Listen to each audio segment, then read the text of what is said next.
సింగ్ లో పిల్లల బస్సు రైలుతో ఢీకొని దాదాపు 28-30 మంది ఉన్నటువంటి వ్యాన్ అది. అక్కడ దాదాపు 10-15 మంది చనిపోయినట్టు అక్కడ జరిగినట్టు సమాచారం. ఇక్కడికి వచ్చినాక 2 చనిపోయినారు. విషయం ఇంకా పూర్తిగా మాకు సమాచారం రాలేదు. హరీశ్వరరావు గారు, జగదీశ్వర్ రెడ్డి, మహేందర్ రెడ్డి ట్రాన్స్పోర్ట్ మినిస్టర్ 3 మంత్రులు అక్కడే ఉన్నారు. ఇప్పుడు ఇక్కడ డిప్యూటీ సీఎం మహమూద్ అలీ గారు, నేను, మా ఎక్సైజ్ మంత్రి పద్మారావు గారు ఇక్కడికి వచ్చినాం. రామచంద్రారెడ్డి ఎమ్మెల్యే గారు, ఖైరతాబాద్ ఎమ్మెల్యే గారు, లక్ష్మణ్ ఎమ్మెల్యే గారు వచ్చారు. ఈ సమాచారం విన్న తర్వాత చాలా దుర్ఘటన జరిగింది. ఇది చాలా బాధాకరమైనట్టుంది. రైల్వే డిపార్ట్మెంట్ నిర్లక్ష్యం వల్ల ఇది జరిగింది. ఇంతకు మొదలు చాలా ఇటువంటి యాక్సిడెంట్లు జరిగినాయి. ట్రాక్టర్లకు కానీ మిగతా వాళ్ళకి చాలా మందికి ఈ విధంగా ప్రమాదాలు జరిగి చనిపోవడం జరిగింది.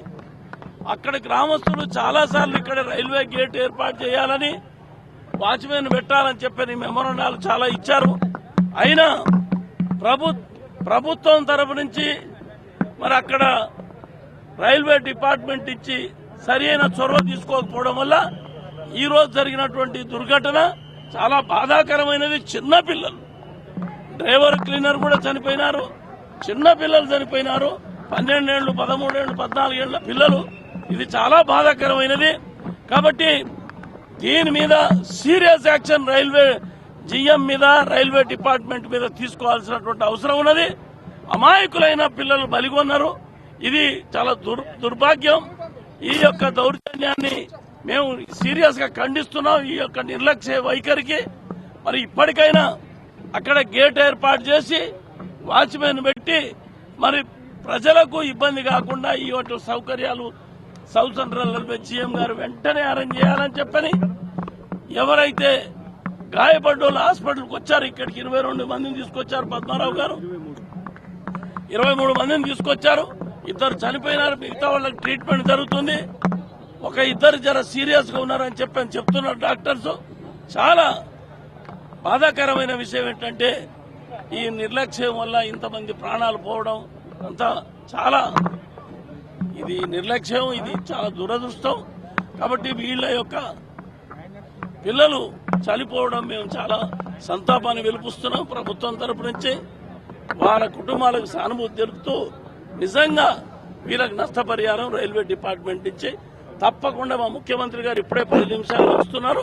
ముఖ్యమంత్రి గారు వచ్చినాక మాట్లాడి రైల్వే జీఎం తోటి మాట్లాడి వాళ్ళకి నష్టపరిహారం ఇచ్చేది, అక్కడ ఉన్నటువంటి ఏర్పాట్లన్నీ కరెక్ట్ చూసేదాని కొరకు అక్కడ 2-3 మంత్రులు ఉన్నారు, వాళ్ళు కూడా ఉన్నారు. అక్కడి నుంచి సమాచారం వస్తుంది. ఇప్పుడు ఈ సమాచారం వచ్చిన తర్వాత మళ్ళీ పూర్తి వివరాలతోటి మీకు తెలియజేయడం జరుగుతుంది. Surgeon, paediatric surgeon, neuro surgeon, orthopaedic అందరూ రెడీగా ఉన్నారు. అందరినీ అక్కడ రెడీగా చేసేసాము. మొత్తం పేషెంట్స్ అందరికీ టేకింగ్ కేర్. మొత్తం అందరినీ చాలా బాగా చూసుకుంటున్నాము. కొంతమందిని ఎస్ఐ షిఫ్ట్ చేశాము. అండ్ డీటెయిల్స్ అన్ని మీకు కావాలని 20 మంది వచ్చారు. 20 మంది చిన్నాళ్ళు వచ్చారు. చాలా మందికి సీరియస్ గానే ట్రాన్సిస్ లేకపోతే ఇంట్యూబేట్ చేశాము. శ్వాస తీసుకోకపోతే ఇంట్యూబేట్ చేశాము. కృత్రిమ శ్వాస ఇస్తున్నాము. ఇవన్నీ జరుగుతున్నాయి.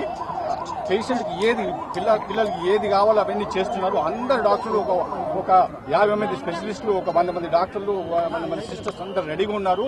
అన్ని విధాలు ఏర్పాట్లు చేశాము. అన్ని విధాల మంది మాట్లాడగలుగుతున్నారు. చాలా మంది మాట్లాడలేదు. షాక్ ఊరైన వాళ్ళు సరిగ్గా చెప్పలేకపోతున్నారు.